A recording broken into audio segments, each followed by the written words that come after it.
organizations that support and help musicians. Yeah, there we go.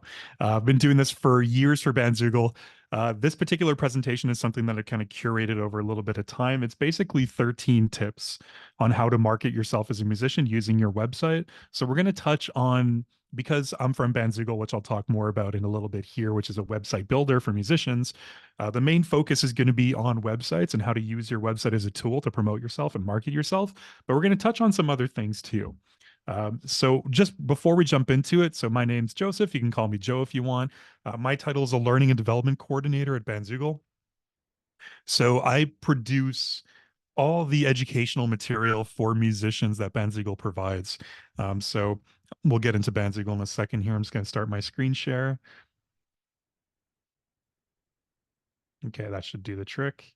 Can everybody see my screen here okay with the slides? All good? Awesome. Great. Thanks, Julian. I saw that big thumbs up. That was good. So I've been working with Bandzoogle for 13 years now. And what Bandzoogle is essentially, it's a direct to fan platform. So if you've heard of website builders like Squarespace or Wix, it's similar. It's a website builder. It was made specifically for musicians. It was founded in 2003 by a guy named Chris Vincent. And Chris was in a band in Canada called Rubberman. And Rubberman was kind of like a grunge rock band that had really kind of gained steam in the 90s in Canada. And sure, I don't think much music, I don't know if much music exists in any form or another anymore. It might, probably does, but it's kind of like the Canadian version of MTV, right? And everybody living in Canada or grew up in Canada knows about Much Music. So they had like a bunch of videos that caught on Much Music. They got signed to Donald K. Donald record label. And what happened was Chris, eventually the band broke up, but Chris was really tech savvy. And so he started making websites for musicians that were signed to the label. And after a while, he just started getting inundated with all these calls from musicians who needed things updated on their website. You know, from managers who needed things updated on the website. Hey, can you update this text? We got new pictures. Can you change this on the website? Can you change these colors? Can you upload, we have a new album. Can you upload all the details for the new album? So he was like constantly fielding calls. So he decided, well, you know what? I'm going to make something that lets me um, give these musicians, these independent musicians, a way to manage and edit their sites themselves. So he created Bandzoogle from that. But more than a website builder, our mission has always been to empower independent musicians. And that's been our philosophy across the board. So, and we do that in ways of providing people with tools to support themselves. We never take any cut off of any income, any money generated through members' websites. We don't take any cut off of that. We haven't raised our prices in 20 years, which is something. So, we've always, and I just want to give everybody a background on what my position is in terms of educating musicians and helping musicians and why we would even be interested in helping musicians as a website builder. But our philosophy has always been way beyond just the website side of things. And we really work with musicians every day to help them, one, yeah, build their websites, but to promote themselves and to market themselves and to hopefully be self-sustained and to have, whether it's a passive form of income, whether it's a full-time income, we have a mix of everything. We give them the tools, but also the knowledge and information to do that. So that's my background and where I'm coming from. So I've been doing that with Bandzoogle for almost 13 years now. So, and again, we won't be talking about Bandzoogle this entire presentation. Don't worry. But if anybody is interested, there are a ton of tools that are available if you have a Bandzoogle account. So everything from mailing lists built in, tour calendars, free domain names are included. SEO tools, search engine optimization tools are built in. You got really extensive fan data with your websites. And up to now, we recently hit like a really kind of heartwarming milestone for us, which we hit. We're well over this now. I think right now we're at 110 million in commission-free sales generated by independent musicians through Bandzoogle, which is something we're really, really proud of, again, because we're just all about really putting the power into the hands of independent musicians. So a little bit about building a website. And then this is, of course, directly related to marketing. But when you are building a website through Bandzoogle, basically, it's a theme-based system, which is most website builders will work that way these days. But it's you choose a template, you pop in your information, you customize it completely to your bands, or if whether or not you're a band. I'm going to use the term band a lot in this conversation. So you might not be a band, you might just be, a solo artist. You might be any kind of artist, really. related to music in any way, shape, or form. So if I use the word band, it's just kind of a general term, but really this applies to anybody. But you customize it to yourself completely with your colors, your imagery, and it's super quick, really easy to use. And there's kind of like really, really powerful design options that are super simple. You don't need any experience. It's just like a click and drag editor, customize your colors, really quick and easy to use. So if anybody is interested in checking out Bandzoogle at the end of the presentation, I'll have a little promo code for people too that gives you some free time and a really good discount if you are interested for attending today. Okay, so let's get into the meat and potatoes of this year. So 13 essential strategies for marketing your music. Again, so I've been doing this for 13 years. I've been talking to musicians every day and learning what musicians need, learning what they want, and learning what works for them in terms of marketing. And it's not a simple, straightforward process these days. It is in some ways because social media has made things so accessible for people, right? It's a lot easier to get discovered these days. And when I say discovered, it's not what discovered meant 20 years ago, which was what like getting discovered by a manager or a label and getting signed, right? That's what getting discovered used to be. Getting discovered now, what I'm referring to is people finding you, gaining social media followers, gaining traction on your website, getting people out to your shows, getting dedicated fans through one platform or another. It's a lot easier now to get discovered because of these things. There's pretty incredible platforms that we all have access to at our fingertips free of charge that make it really, really easy for anybody around the world to find you if you're doing the right thing or if you're doing something interesting, if you're doing something compelling, right? So it's easier than ever for people to find you, but it's hard to get them to stay and it's hard to get them invested. So hopefully a little bit of that can be demystified today. It's not a perfect science. I'm not going to say that I'm here to tell you here's 13 rules for life that are going to make you they're going to make you famous as a musician, right? It's not what we're here for. Everybody has a different way of doing things. Everybody's got a different connection with their fans. Everybody's got a different place in music. It's just about finding your way and carving your own path and finding out what works for you, what works for you in terms of creating a bond, creating a connection with who the people are that are going to be your fans, the people that are going to follow you, the people that are going to get something out of your music, out of your art, right? So these are general guidelines that I've seen work. Again, these have been curated from things that we've seen from the past decade plus. So things that worked 10, 15 years ago that still work and things that are relatively new to this point in time right here. Okay. So basically, these days in 2024, we are inundated with content, right? There's endless content out there at your fingertips through all different kinds of apps, whether that be Instagram, Reels, TikTok, Spotify, right? You can browse thousands and thousands and thousands of different playlists with infinite songs from artists that you've from around the world that you might never have heard before.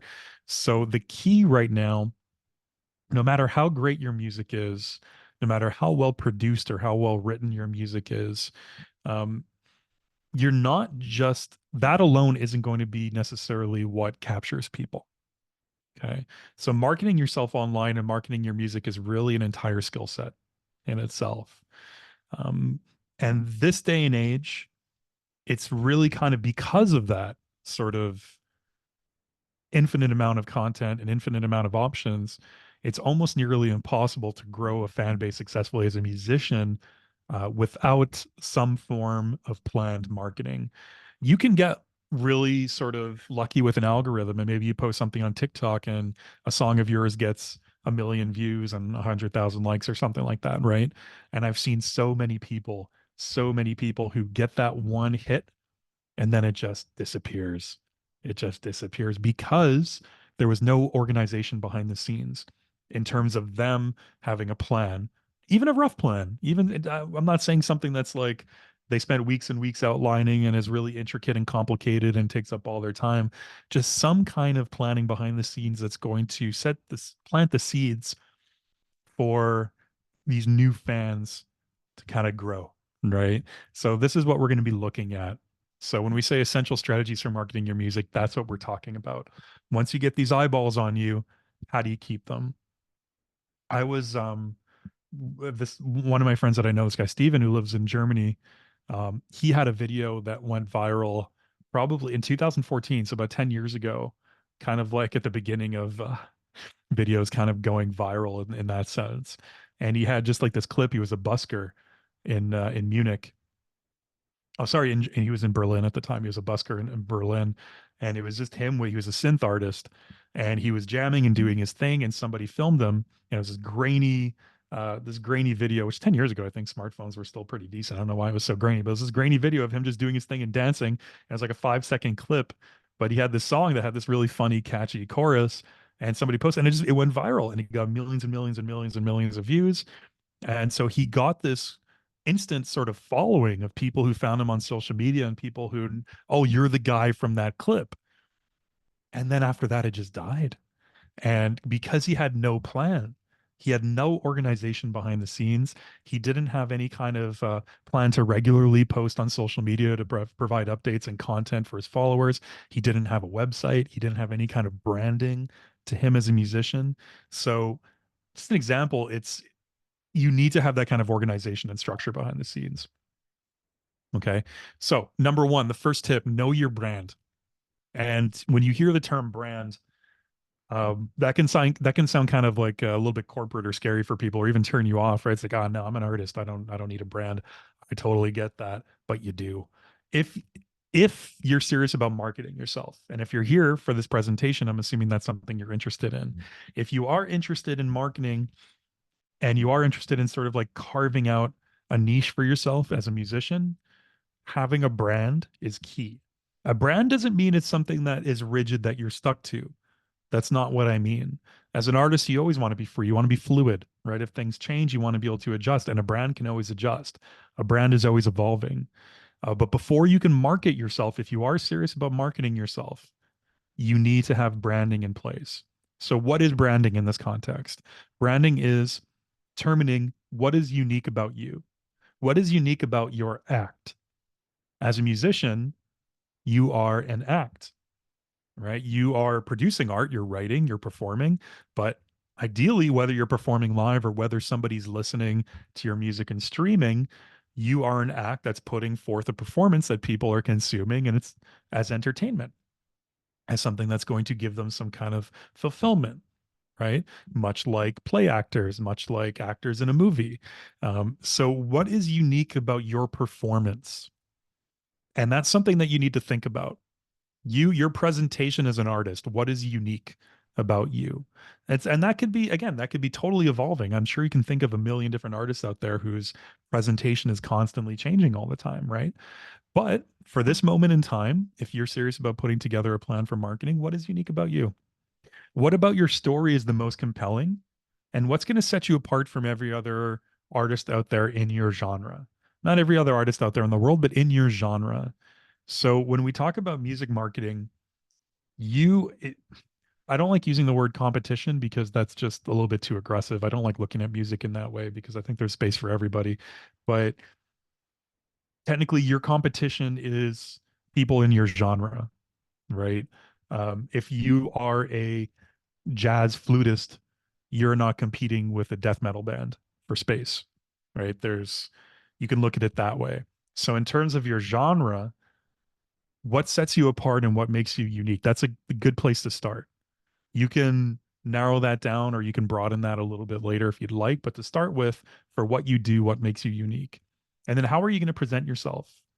So that could be from your onstage look to your type of content or your tone on social media. The tone being, how often do you post? What kind of posts are you posting? Is it just sort of like, um, you know, some people will post sort of like vague artistic shots on their socials, nothing sort of like directly behind the scenes. Some people will post more vlog style content, just direct, filming themselves sort of with updates once a day, sort of talking off the top of their head on in stories, right? Some people have that kind of approach to social media where it's more just talking to their fans one on one. Some people are a little bit more mysterious with it, right? Where everything's a little bit more artistic.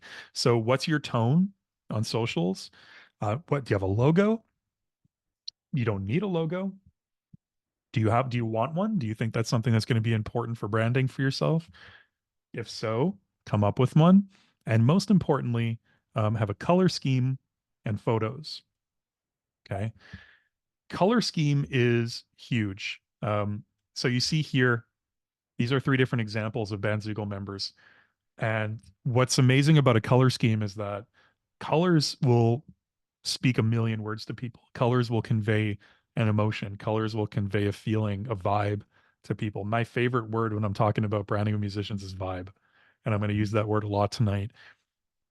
A vibe with music is a real thing. And when people see your content, whether that be your website, whether that be your merchandise, whether that be your album artwork, whatever that might be, colors will communicate a very, very, very strong vibe to people that make them give them an impression and an idea and understanding of who you are as an artist, right? I'm sure if you look at all three of these examples, they all have a very strong, sort of distinct color palette, right?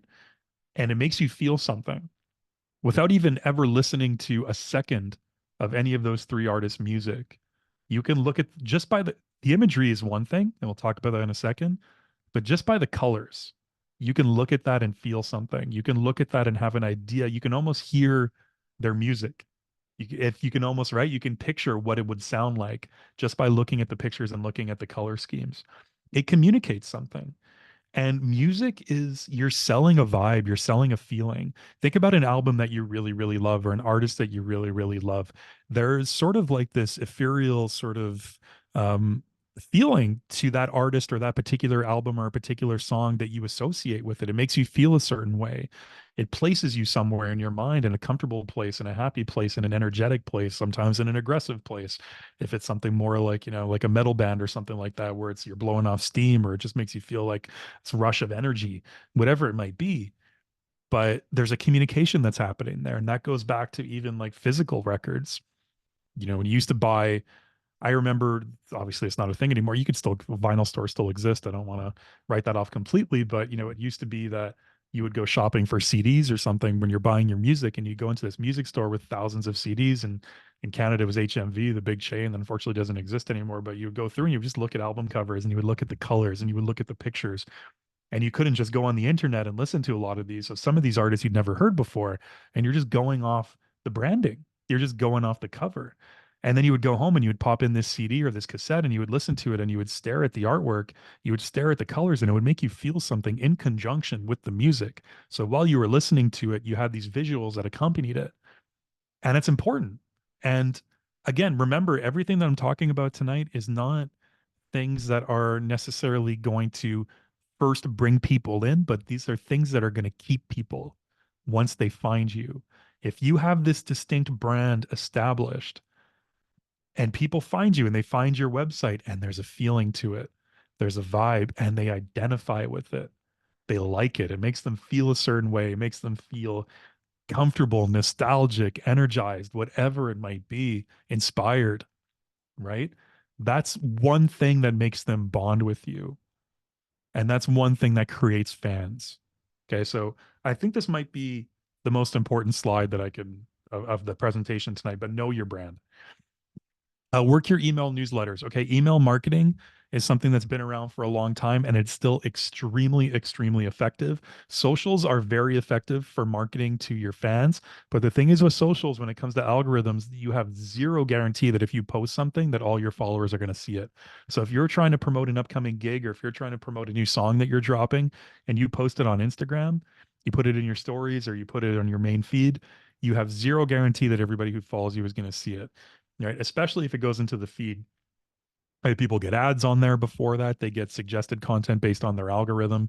If they haven't clicked on any of your content in a while, you might be so buried in their algorithm that they're not going to see it until they completely exhaust their Instagram feed and look at every single thing that's there. And then finally, Instagram will be like, oh, hey, by the way, they posted something last week you might like, right? So that's one way. And, socials are essential. They're absolutely essential. But another great way to market yourself and to communicate with your fan base is through email marketing.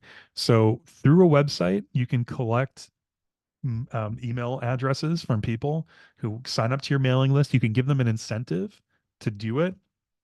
So through Bandzoogle, we offer the ability to offer a free download, for example. in exchange for people giving you their email address and signing up to your mailing list. And you can make that front and center here. You see Black Signal, they have right away. So their new, promotion for their new album, Laser Wolf, out now. Enter email, sign up. So they have the really strong call to action to get people onto their mailing list right away there. But you'll see some other examples of people who use an incentive for this as well. So you can offer a free download and you'll say, sign up to our mailing list and get a free download of our first single right away. And so it incentivizes people to sign up to your mailing list. And why do you want people on your mailing list? Well, because you can target people after that for promotions. So if you're going to be going on a little tour, even if it's a local tour, I say tour, I mean, like if you're playing, if you're deciding, hey, we're going to start gigging now, we're releasing an album, or we're just ready, we've been practicing for a little while, we're ready to start going, you book a series of 10 shows. Then maybe what you can do is you can send out an email newsletters closer to the dates, or one sort of summarizing all the dates of your upcoming shows. And it goes directly to fans. And they're going to at least, not everybody's going to open the email, right? But you're most likely they're at least going to see it, and they're going to see the subject line. So whether they click on it or open it or not, they're going to know, okay, I see the subject line really quickly, gig, we're gigging next week. We're playing at this club next week. Tickets available now. And even if they don't click on it right away, they see it, excuse me, and they process it. But you'd be surprised. I see this every day. We work with email marketing every day.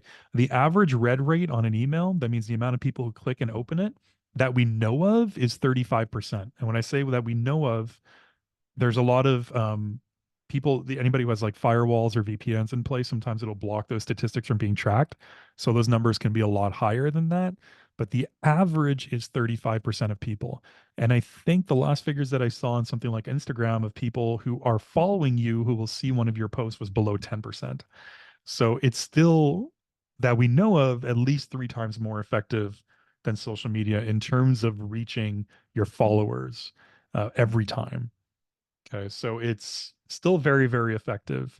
And the best part about that is you're reaching the fans who are very serious about it. And if you're the type of artist who's going to be maybe touring to different towns as well with email marketing, you can target people in specific locations. And it's great because you can, if you're going to be launching new products, let's say in a store, if you're going to be putting together some new merch items, if you're releasing a new album, whatever it might be, you can keep people up to date on email. And people appreciate it. If they sign up to your mailing list, it's because they want to hear from you. They want to know when something's going on. So definitely work your email newsletter. And number three, we're a website builder, so you knew this was coming, but create a website. Investing in a website for yourself and spending the little bit of time to set it up is one of the best things that you can do for yourself. And there's a whole long list of reasons for doing this. And I'm being very straightforward with you when I say there are legitimate reasons, not just as somebody who works for a website builder, but there's a lot of very legitimate reasons for why a website is beneficial to you as an artist who's interested in marketing yourself. Number one is search engine optimization. This is a whole topic that I won't go into too much now. I'll keep it kind of broad, but search engine optimization is basically how easily can people find you on search engines, right? When you have a website, it drastically increases your search engine optimization. So if somebody puts in, let's say you are a folk group in Ottawa, um, how can I get more specific with this? Even let's say if you regularly play certain venues, or if you regularly gig in a certain neighborhood, whatever it might be, whatever keywords that you have listed on your website, if somebody Googles that, how high up in search results are you going to appear? If you don't have a presence on a website, if you're just on socials, one, those kinds of details, your location, um, types of venues that you might normally play at, names of your albums, track names, where you've toured before, all this information that's stored on your website in text form that Google can detect doesn't get picked up as easily. Um, there's something called the knowledge panel. I wish actually I have this in for the next presentation. I wish I had a picture of a knowledge panel right now. But when you Google, let's say a relatively established artist, you'll see sort of like on the left-hand side of Google results, you'll see the listings of the websites. Then on the right, you'll see kind of like a panel, right? Like a rectangle that has sort of like their Spotify links and everything. It'll have a couple of pictures. That's called the knowledge panel.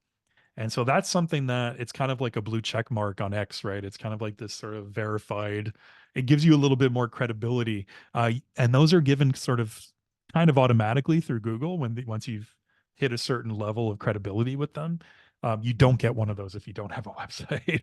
It just doesn't happen. So there are search engine reasons that are related to search engine optimization to do it. Also, it gives just this sense of credibility. Like I said, it gives a sense of professionalism. It doesn't take long to set up a website. It's really quick and easy to do. And when you have it, that presence is there. And if people search for you and they find that you have a beautifully put together branded website, it gives this extra element of professionalism to you as an act. Where I use that term act. It's key, and it's also a central hub.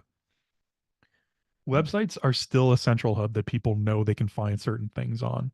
Obviously, if people want to contact you, a website's not a go-to place necessarily anymore. They know they can DM you through Instagram. They know they can DM you through X, whatever it might be, right? But if somebody's looking for tour dates, if somebody's looking for merch, if somebody's looking to buy your album, a website is still the go-to central hub where they know they can get all these things. So you're simplifying the route for people to take to find everything they need about you. If somebody's like, "Man, I really love this artist. I love their branding. I love their imagery. I love their colors, and I love their whole vibe. I wonder if they have t-shirts. I'd love to buy one of their t-shirts." Where are you going to go? You going to go to Facebook to buy a band's t-shirt? No, you're going to look for their website because most likely they're selling that through their website. If you want to read their bio, if you want to find out where are they from, what are their inspirations, are you going to go to their Instagram for that?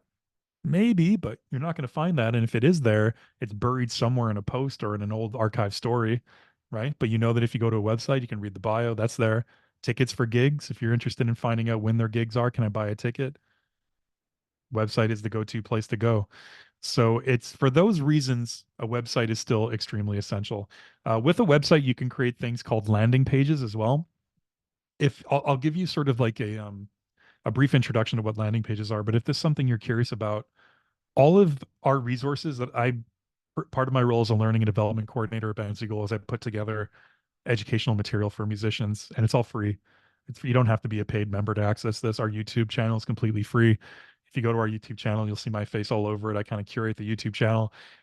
We do a lot of videos educating musicians on different topics, and we have a really extensive blog that's completely free on our website that you can access. We repost everything on our socials. So we have a lot of free resources for people.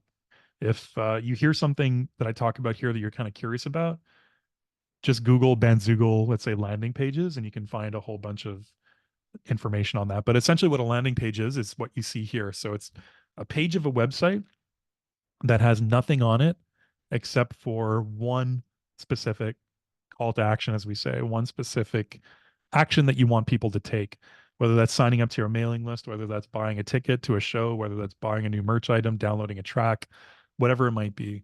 So it's a marketing tool to funnel people to one specific action without any distractions. There's nothing else on the page. There's no menu buttons for them to click around. It's just kind of like a sole place for them to perform one specific action. So with a website, you can create these. These are really, really popular in digital marketing right now. They're very effective. So you can create like a funnel type of thing where we'll see in a second where you can, yeah, okay. Yeah, we'll see it a little bit in a couple of slides. But basically, you can run a promotion on your socials and you can say, hey, everybody, we're playing a gig next week. And if you want to buy a ticket, click here to buy tickets. And it'll bring them to a landing page on your website where there's just a ticket for sale and nothing else. So you're kind of funneling the attention to do one specific thing.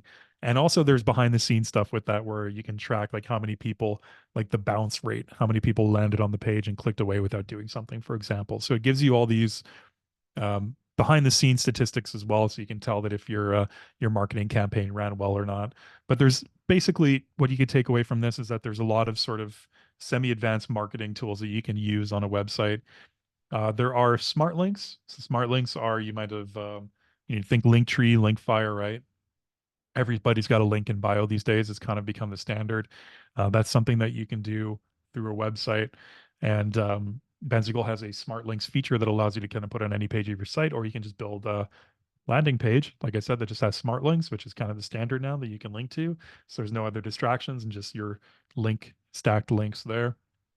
So that's another advantage of a website. Here you see how smart links are used. This is Bandzoogle member Supernova, and they have their links there on their in their bio on Instagram, so people can find them really easily. This is another example of kind of how people are using that When I mentioned before the call to action to sign up to your mailing list, and how a website can be really, really useful in that sense. So when somebody lands on your site, right there, sign up, keep up, get them to download a version of one of your tracks, could be an entire album, whatever you want. Give them an incentive to sign up to your mailing list. And this, I love this. This is a Bandzoogle member, Olivia K. I love their website because remember what I was talking about before with colors and branding? You see this, you land on Olivia K's website, it makes you feel something. Again, hear you can almost like hear the music. You can almost it gives you an idea of their style, their genre, what to expect. You can tell it's kind of got like this fun, funky vibe to her. So you can sort of guess what the music is almost going to sound like, right? But it gives you a feeling. It makes you associate something with her, something memorable. More so, like again, I'm not downplaying socials in any way, shape, or form. I say you need everything. Definitely have any kind of social that you have the time and energy to be present on. Do it. It's an essential tool. But sure, the content is curated, but when you land on somebody's Facebook page, when you land on somebody's Instagram profile, they all, for the most part, have the same layout. They have the same overall aesthetic, right? Sure, the content that you upload is different, but it's the same experience. And we've all become kind of like desensitized to the experience. Sure, the pictures are different. Sure, you might have different saved stories here, right? The profile picture is going to be a little bit different. The description is going to be a little bit different. But we've all become desensitized to what it looks like to land on an Instagram profile. And there's certain standards and expectations that are there. But when you land on a site like this, it's a completely curated, customized experience that you can make different and you can make unique to you, which is so key. Here's another example of this is a music page built by Bandzoogle member Dion White. So this is where they stream and sell tracks directly through their site. But this is another example of branding. So you see like this perfect, amazing branding with that Dion did. And he went with a very, very clear yellow, black, and white color scheme, which is super effective. And it goes really well with his artwork, his black and what was originally black and white artwork, but on his website, it's placed against the yellow background there. And it's just very effective in giving you this long lasting sort of image of Dion. When you think of Dion as an artist now, you think yellow. You remember the artwork, right? And also, I don't know about you, the first thing I thought, unfortunately, he doesn't make t-shirts, but when I first saw Dion's website, I was like, oh man, I want to buy a t-shirt. I love that. I want to buy like, I was hoping that he would have like a cool sort of like black t-shirt with yellow art on it or something. Like I love the sketches that he did. And I was like, man, I want to buy, I want to buy some of his merch. This is awesome. Unfortunately, he didn't do it, but you can pull people in that way, right? You can get them invested through your website in a different way than you can through socials. Here's an example of Bandzoogle member Emily Kinney and their merch store. So you see here, it's kind of like a really cool way to, while they're engulfed in that aesthetic on your website and they're deep into that vibe, that's when you can start selling them on things. If that's what you're looking to do, not everybody's looking to sell through their website or generate income in that way. But if you are, that's the time to pull them in. Once they're there, have a really sort of engaging store on your website. We can talk, if you have a little bit of time, maybe we can talk about merch fulfillment a little bit, but there's merch fulfillment services. We have an integration with a service called Printful. And basically what it is you can choose from thousands of different products, different kinds of clothing, all different kinds of products, everything from like bags, like shopping bags, like paper bags, stuff like that, to keychains, to mugs, to so many. I can't even, like, my mind's overloading right now thinking about all the stuff that they have. But and then you could just place your branding, your colors, your logo on them and sell them directly through your Bandzoogle website. So you can constantly be sort of creative with the merch that you sell there. You can do deals, you can run special pricing on your merch. Um, Advertise that on your socials, advertise that to your mailing list to incentivize people to come in and check out your merch store, maybe buy something. So number 4 is get active on social media, right? Website's extremely important, but socials are just as important. The key is don't worry about amassing huge numbers of followers. That's going to happen. Focus on engagement. That is the key for musicians on social media these days, because like I mentioned that example of that guy, my friend Steven in Berlin, you can all of a sudden have something that hits and gain 10,000, 50,000 followers. But if you're not engaging with them, if you don't have something behind the scenes that they can connect with, then they're gone. They're going to follow. They're going to stop watching your content. You're going to fall out of their algorithm. They're not going to see your stuff anymore. And then when they do see your stuff a couple of months later, they lost the vibe, so they unfollow, they unsubscribe, whatever it might be, right?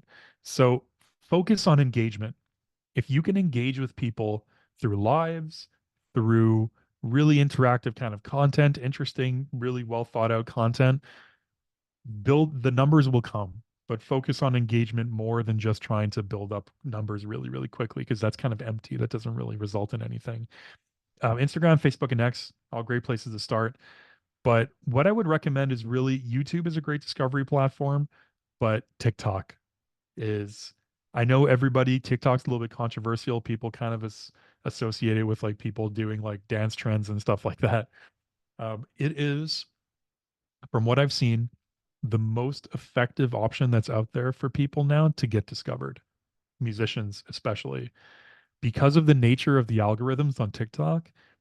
More random people can find you there than anywhere else, and experiment with it. I push it down everybody's throats now that I talk to. Every time I do a talk, every time I do a webinar, what I tell musicians, get on TikTok. Get on TikTok. Post anything. If you post a video and it doesn't work, post it again, delete it, post it again, delete it, post it again. We had a talk with a friend of mine on the marketing team at Bandzoogle had a talk with the head of TikTok Canada not too long ago, and she was telling us the strategy is the way the algorithms work. If you post a video, if you post a music video or a short, like 10-second clip of you doing something that you think is really good, and it gets 20 views and just dies, delete it and post it again the next day. Post it at a different time of day. Post it 10 times a day and see what happens, because it really depends. The algorithm works on interaction. So if you put something out there and just depending on that particular time of day, if it pushes it out to 10 random people and just those 10 random people that see it on their TikTok feed don't, those specific people don't identify with it and watch it, it could die right there. But if you get lucky and you hit a certain time of day and it hits people who identify with it, they like it, they engage, they interact with it, it pushes it out to more people, more people, more people, and more people.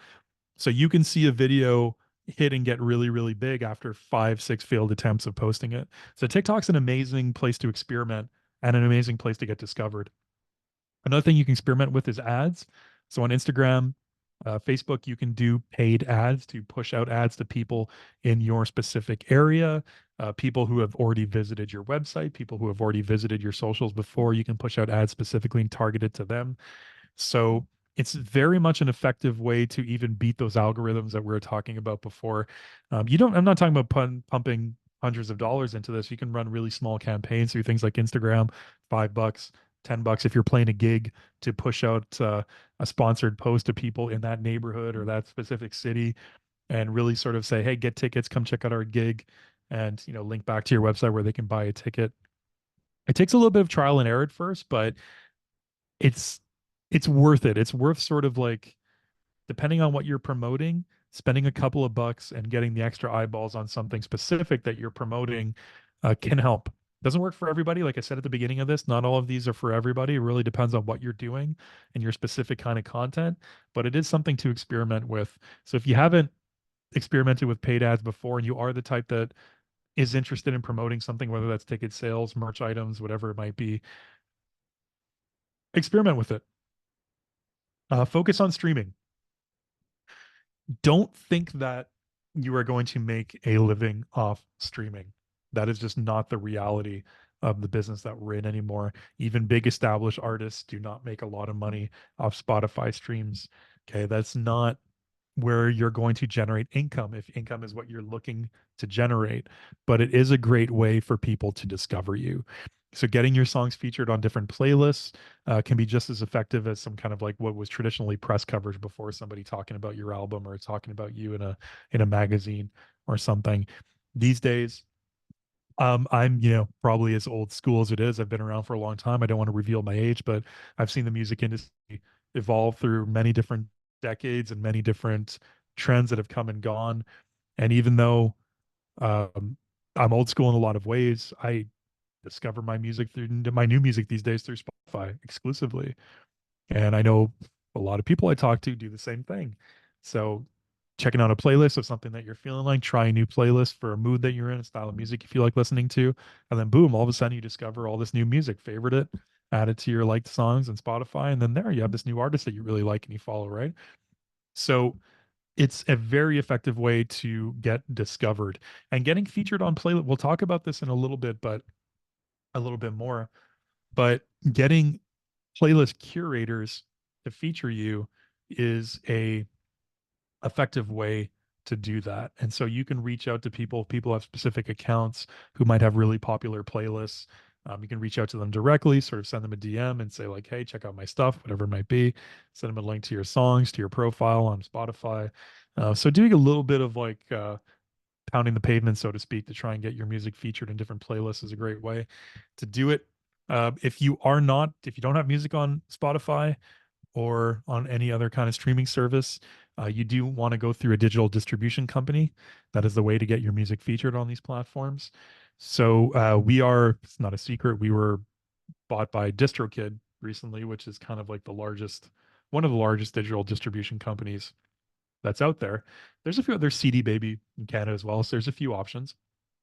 But if you do want to have your music featured in Apple Music, on YouTube Music, or Spotify's the big one, right?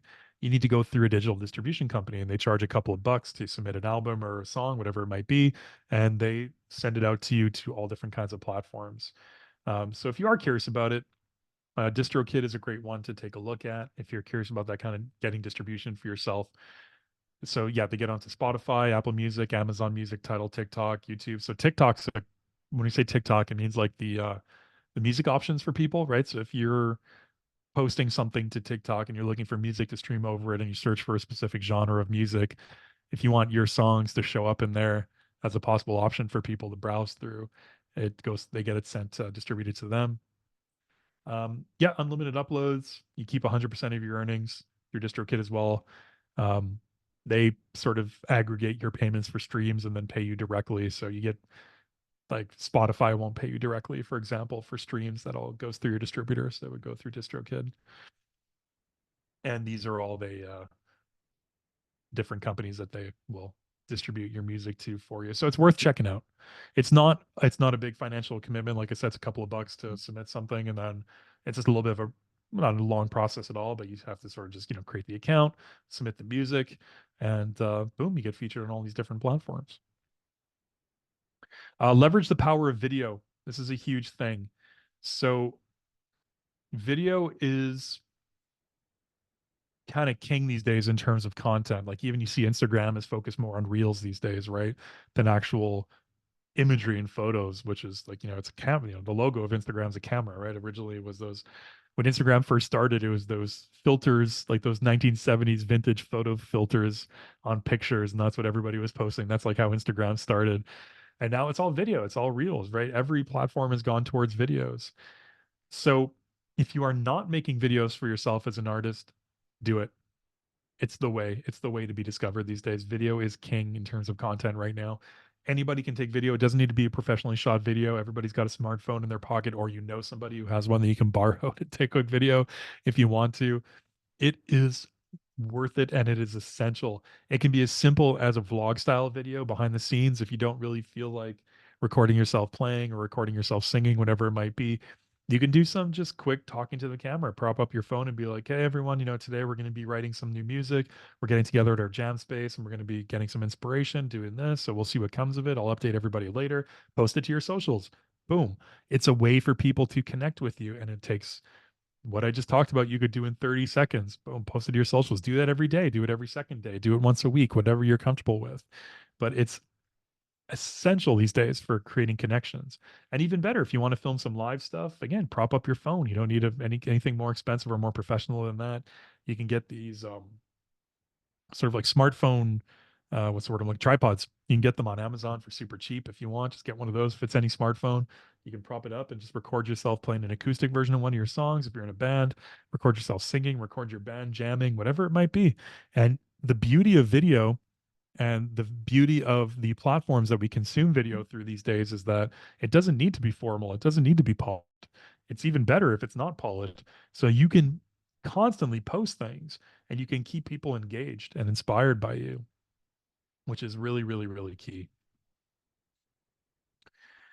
So again, I already talked about this. I jumped the gun a little bit on my presentation here, but it's TikTok has become one of the main ways for musicians specifically to get discovered these days. So if you're willing to put the time and effort into regularly posting videos on there, the rewards can really be massive. The only challenge with that is converting people who find you on TikTok to followers in other places, whether that be Spotify, YouTube, wherever it might be that you want people to find you.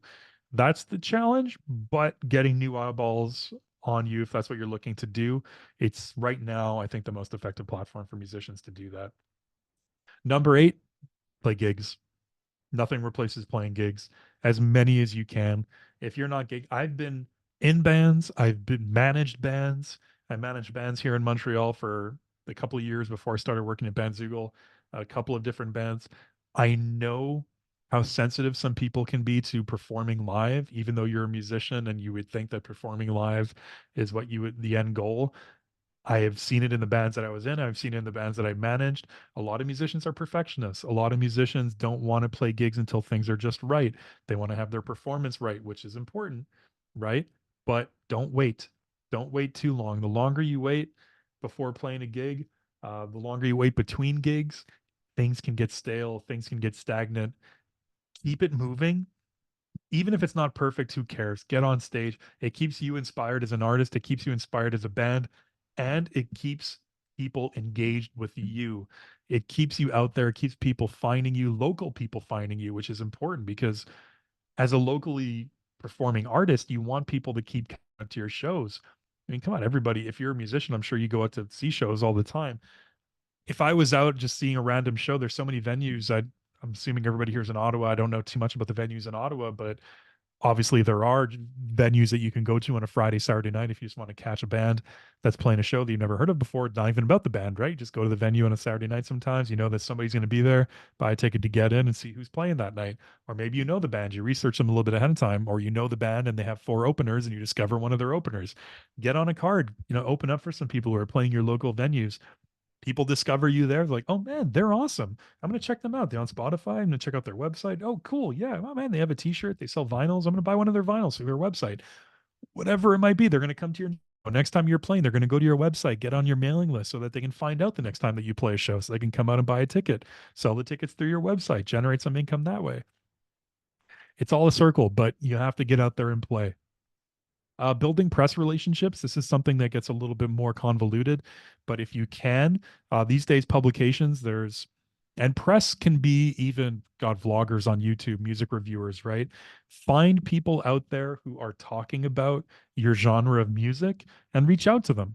Talk to them, start a conversation with them. That could be, again, commenting on YouTube videos or DMing them, sending them an email and being like, hey, I really like what you said about this. And this review that you did makes sense. By the way, I'm an artist. If you want to check out our album, here's a link to listen to it. If you're interested if you're interested to review it, that'd be awesome. If you want to talk about it, maybe I could do an interview with you. I can jump onto your channel for a little bit, or you can do a text interview for your blog. Build press relationships with people who talk about music, who it's just going to increase the odds of you getting discovered. Create band merch. This is what I talked about before, merch fulfillment services, like the one Printful that Bandzoogle has an association with. It's free. It costs you nothing. So you can design as much merch as you want, get t-shirts, any kind of clothing, tracksuits, mugs. They have thousands of things. You can slap your branding on it, slap your colors, your logo, sell it on your website. They take a cut if you sell it, but there's no upfront cost. So there's kind of like no excuse not to have merch in that sense if you have a website. How it works with those merch fulfillment services is you place it on your websites for sale. If somebody buys it, they take their cut and they ship it, they make it, they ship it to them. So you get your cut from it, from whatever the sale is. And it's all determined beforehand. So like if I'm selling a t-shirt, if I decide to sell it for 28 bucks, I know that I'm getting 12 out of it or whatever it is. So have merch. It's a way for fans to, it gives an air of professionalism for you as an artist, but it's a way for fans to support you as well. Running contests on socials is something that's really effective too to get engagement. Remember what I talked about before? Having followers is one thing, but if they're not engaging with you, it doesn't mean anything. Contests are a great way to keep them engaged. So you can give away free downloads, you can give away free merch items. You can get really creative with what you're doing. You can even send like invites to a virtual sort of like VIP listening party for friends. That's something that I've seen artists do that was really effective. But you can run contests on your stories on socials once a week, once a month, whatever it might be. But it's a way to keep people engaged, and it's a way to keep people interacting with your profiles that's going to keep you in their algorithms, which is really important. Don't forget radio. Radio is, and of course, we're talking like different streaming platforms, different playlisters. It might not be your first thought when you're brainstorming music marketing right now, but you can target independent radio stations. You can target college radio stations are a big one. Those are still a thing.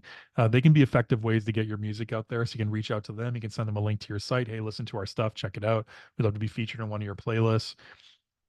If you can manage to grab a program director's attention, it's just another way to tap into a new audience that sort of like trusts a curator, right? Especially on Apple Music, there's a lot of radio stations through Apple Music. So you can find kind of like a curator that you like, somebody that either features your genre of music a lot, somebody that gets a lot of listens, has a lot of followers, and reach out to them. And again, send them a link to your website. That's another reason why a website's effective, to understand your vibe, to fall in love with your vibe, listen to your music, and want to help you and want to feature you. And collabing with brands and influencers is still a really big thing. This is something that I've seen musicians do recently that's effective. So you might not have ever thought about this before, but content creators are always looking for one content, but music. And so if you're creating videos for YouTube, if you're creating videos for Reels, for TikTok, whatever it might be, there is stock built-in music that you can use, of course, but those licenses expire, especially on things like TikTok. I'm sure you see if you follow somebody, if you're on there and you follow somebody, you might go and look at their older posts and it says sound removed. And it happens all the time because the license on the music that they were using ran out with TikTok. And especially with YouTube. So if you find people that are like brands, musicians, people that are like either reviewers, people in the industry that you like, who have a channel that you like, that you follow, you can reach out to them and say like, hey, I'm willing to, if you like my stuff, I'll let you use a couple of my songs for free. And in return, just give me a shout out. So at beginning of your video, you can have like a little banner or something, just a graphic on your screen says music provided by this artist. Find them on Spotify, find them at, wherever it might be. Here's their socials. That's something that people are doing now that's really effective. You can get really creative with the kind of collabs you do, but the free access, free like unlimited rights to music is valuable, for creators. So leverage that. And again, this is something that might not apply to everybody, but if there are creators or influencers that you follow, that you like, that you think would be a good fit, reach out and try and collab. And you have something to offer. You have music to offer them. And that's something that they need. And it's nothing for them to give. And believe me, because they either have to pay for the licensing for this music or they have to risk the audio being completely stripped or their video being demonetized. Right. So you have something valuable to offer as well in exchange for a quick call out. There you go, everybody. So that's the 13 tips. I think we kept this trail. It's supposed to be an hour, so we're pretty much at 7:58. So yeah, okay, I kept it right to the minute here. If you are interested in using and giving Bandzoogle a try, there's a promo code OMIC that you can use when signing up for a Bandzoogle account. It gives you 3 months free, which is awesome. You get a 3-month free promo account and then 15% off that for the rest of the year after that, after the 3 months expires. So it's a cool deal if you're interested in giving Bandzoogle a try and building a website. Give it a try. Use that promo code OMIC. And our support team is awesome. They're all musicians themselves. We have no wait times in live chat. You can always talk with somebody directly, get some feedback on your site, and just talk to another musician and get some ideas for your website and get some help, some hand holding along the way if you need it. So don't be shy to reach out to them if it's something you're interested in and you want to give it a try. Okay? And if you are curious about future webinars or even we always repost our free blog posts and our free YouTube videos and stuff like that we produce. So if you're interested in like music industry related tips and tricks and content, you can follow us on our socials and keep an eye open for those there. That's it. Thank you, Sarah. Thanks everybody for listening. I guess now we can open it up to questions. Thanks so much, Joseph. We did have a question come up during the presentation about TikTok accounts. Jessica's wondering, do you recommend having a business or a personal TikTok account as a creator?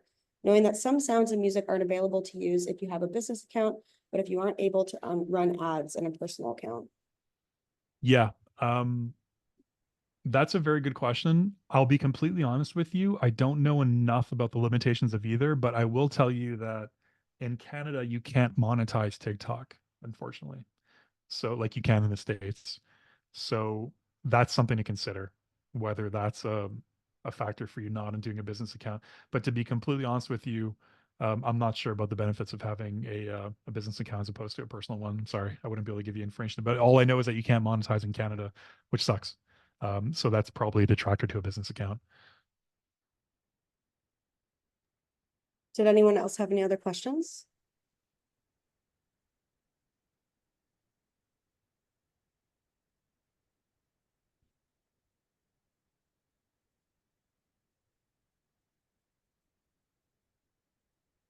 Sounds like you did a good presentation. Yeah, I guess so. I am looking at the chat too. Oh, thanks. I'm happy to hear you enjoyed it, Jessica. Thanks for coming. Great. And in the event that anyone ever wants to go back and watch Joseph's presentation again, it will be made, or the recording that is will be made available on OMIC's YouTube. And again, if anyone's interested in getting involved with OMIC, if you're not already a member, my email is now in the chat. So please feel free to reach out to me, Zoe@ottawamic.com. Love to get to know you. Oh, you're welcome, Rohan.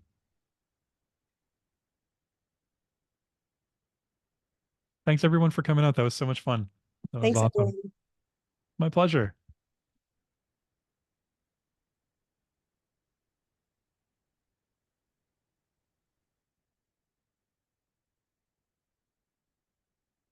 So I guess so concludes our meeting. So feel free to log off and enjoy the rest of your night. And if you're interested in future OMIC accounts, follow us on socials, engage with our socials at Ottawa Mic. We also have a weekly newsletter that goes out with more opportunities for all of you. So looking forward to that. I'm going to stop the recording now.